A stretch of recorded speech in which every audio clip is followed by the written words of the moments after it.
రాష్ట్రంలో 11 మంది ఐఏఎస్లు బదిలీ అయ్యారు. గత ప్రభుత్వంలో కీలక బాధ్యతలు నిర్వహించిన సీనియర్ ఐఏఎస్ అధికారి అరవింద్ కుమార్ డిజాస్టర్ మేనేజ్మెంట్ ప్రత్యేక ప్రధాన కార్యదర్శిగా నియమించింది.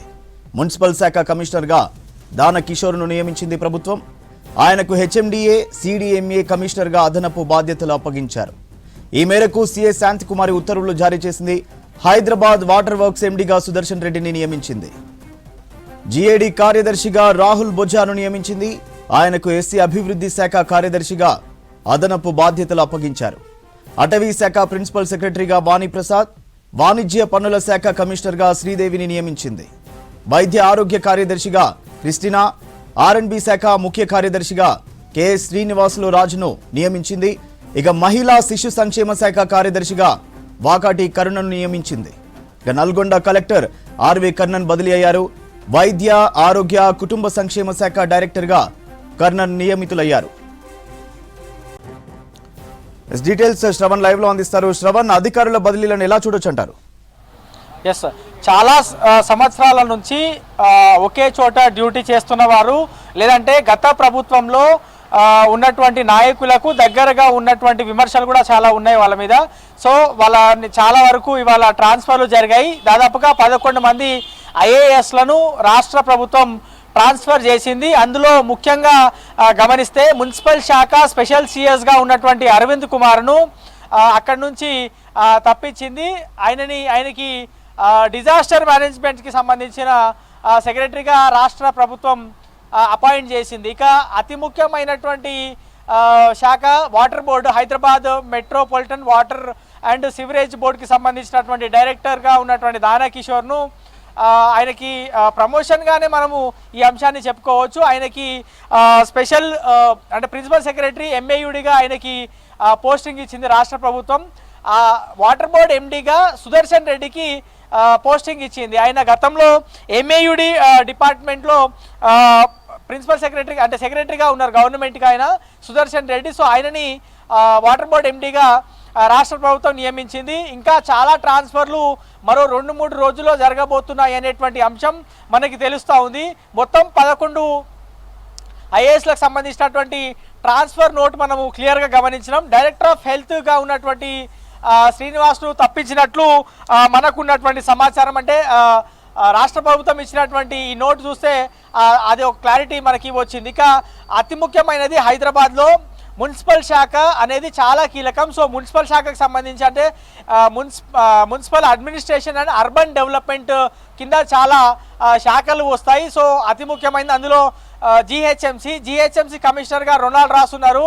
ఆయన మేబీ వచ్చే పార్లమెంట్ ఎన్నికల వరకు ఆయన ఉండొచ్చు. దాని తర్వాత ఆయనను కూడా బదిలీ చేస్తారు అనేటువంటి వార్తలు వస్తున్నాయి. అయితే ఇంకా చాలా మంది ఆఫీసర్లు అంటే సీనియర్ ఆఫీసర్లుగా ఉన్నటువంటి వాళ్ళు ట్రాన్స్ఫర్ ఎప్పుడెప్పుడు అవుతుందా అనేటువంటి టెన్షన్ కొంతమందిలో నెలకొంది. ఎందుకంటే చాలా రోజుల నుంచి పనిచేస్తున్నటువంటి వాళ్ళు గత ప్రభుత్వంలో ఉన్నటువంటి కీలకమైనటువంటి నాయకులకు కానీ అధికారులకు కానీ చాలా దగ్గరగా ఉన్నటువంటి వాళ్ళు ఇప్పుడు ఒక్కొక్కరిగా ట్రాన్స్ఫర్లు అవుతున్నారు. మనము గమనిస్తే సోమేష్ కుమార్ని గమనించవచ్చు. సోమేష్ కుమార్ ఎవరైతే ఉండేనో గతంలో ఆయన బీఆర్ఎస్ ప్రభుత్వం ఉన్నప్పుడు సిఎస్గా పనిచేసినటువంటి ఆయన తర్వాత రిటైర్ ఆయనే వీఆర్ఎస్ తీసుకున్నారు. సో ఆయనకి దగ్గరగా ఉన్నటువంటి వాళ్ళకి కీలక పోస్టింగ్లు అనేది రాష్ట్ర ప్రభుత్వం అప్పుడు ఇచ్చింది. సో ఇప్పుడు ఆయనకు సంబంధించిన వాళ్ళు కావచ్చు, ఆయనకి దగ్గరగా ఉన్న వాళ్ళని ఎవరైతే ఇన్ని రోజుల నుంచి పనిచేస్తూ ఉన్నారో వాళ్ళందరినీ అక్కడ నుంచి ట్రాన్స్ఫర్ చేస్తున్నటువంటి పరిస్థితి ఉన్నది. మనకి ఉన్నటువంటి సమాచారం గ్రేటర్ హైదరాబాద్ మున్సిపల్ కార్పొరేషన్లో దాదాపుగా 100 నుంచి 200 మంది వరకు ఇంకా ట్రాన్స్ఫర్ కావాల్సినటువంటి అధికారులు ఉన్నారు, సిబ్బంది ఉన్నారు. వాళ్ళని కూడా మేబీ ఒక 1 వీక్ 10 డేస్ లోపల ట్రాన్స్ఫర్ అయ్యేటువంటి అవకాశం కనిపిస్తుంది. ఎందుకంటే రేవంత్ రెడ్డి ఇప్పటి వరకు చాలా శాఖల మీద రివ్యూ చేసినారు. సో జిహెచ్ఎంసీకి సంబంధించినటువంటి అంశం మీద ఈ అసెంబ్లీ సమావేశాలు ఉన్నాయి కాబట్టి ఆ రివ్యూ అనేది కొంచెం లేట్ అయింది. ఆయన నిన్న అసెంబ్లీలో కూడా మెన్షన్ చేసినారు. జిహెచ్ఎంసీకి సంబంధించినటువంటి దానిపైన నేను త్వరలో రివ్యూ చేయబోతున్నాను అనేది రేవంత్ రెడ్డి స్పష్టం చేశారు. కాబట్టి మేబీ రేపు కానీ ఎల్లుండి కానీ జిహెచ్ఎంసీ మీద రేవంత్ రెడ్డి సమీక్షించబోతున్నారు. సమీక్షించిన తర్వాత చాలా మంది ట్రాన్స్ఫర్ అయ్యేటువంటి అవకాశం ఉంది ఎవరైతే చాలా రోజుల నుంచి ఒకే చోట పనిచేస్తున్నారో.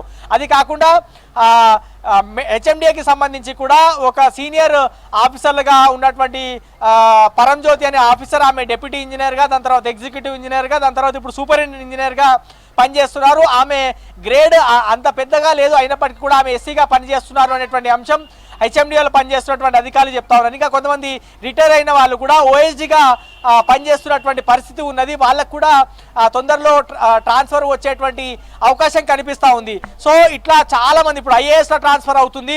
ఇక మెల్లిగా కొన్ని రోజులు అయిన తర్వాత ఇంకొంతమంది ఎవరైతే ఇంకా ట్రాన్స్ఫర్ కావాల్సి ఉందో వాటిపైన కసరత్తు జరుగుతుంది. ఆ కసరత్తు కంప్లీట్ అయిన తర్వాత ఆ ఐఏఎస్లకు సంబంధించినటువంటి ట్రాన్స్ఫర్లు, దాని తర్వాత సైమల్టేనియస్గా ఐపీఎస్లకు సంబంధించినటువంటి ట్రాన్స్ఫర్లు కూడా జరుగుతాయని చెప్తున్నారు.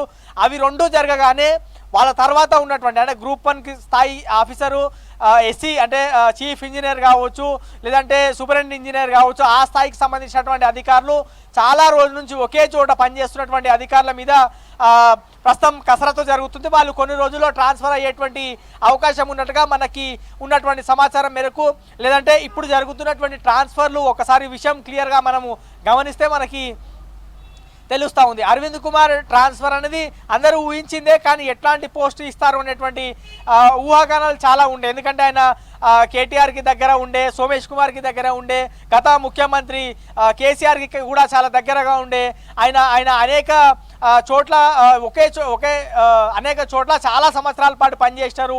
ఆయన మీద ప్రతిపక్షంలో ఉన్నటువంటి కాంగ్రెస్ పార్టీ చాలా విమర్శలు చేసింది. సో ఇప్పుడు ఎట్లాంటి పోస్టింగ్ వస్తుంది అనేటువంటి అని చాలా ఆసక్తిగా ఉండే. సో ఇప్పుడు డిజాస్టర్ మేనేజ్మెంట్కి సంబంధించినటువంటి సెక్రటరీగా ఆయనను ప్రభుత్వం నియమించింది. రాబోయే రోజుల్లో మరీ ఎక్కువ ట్రాన్స్ఫర్లు ఉండేటువంటి అవకాశం అయితే కనిపిస్తుంది. ట్రాన్స్ఫర్లు మాత్రం గత ప్రభుత్వంలో గత నాయకులు ఎవరైతే ఉన్నారో వాళ్ళకి దగ్గరగా ఉన్న వాళ్ళు కావచ్చు, ఒకే చోట ఎక్కువ రోజులు పనిచేస్తున్న వాళ్ళు కావచ్చు, రిటైర్ అయిన తర్వాత కూడా ఎక్స్టెన్షన్ తెచ్చుకొని మరీ ఒకే చోట పనిచేస్తున్న వాళ్ళని ట్రాన్స్ఫర్ చేసి సమర్థవంతమైనటువంటి అధికారాన్ని అక్కడ పెడితే మంచి రిజల్ట్ మనకు వస్తుందని ప్రభుత్వం భావించినట్టుంది మేబీ. అందుకే ఎవరు ఎక్కడ సూటేబుల్ అనేది ఆలోచించి అనేక విధాలుగా కసరత్తు చేసి వాళ్ళని ప్రస్తుతం ట్రాన్స్ఫర్ చేస్తున్నారు.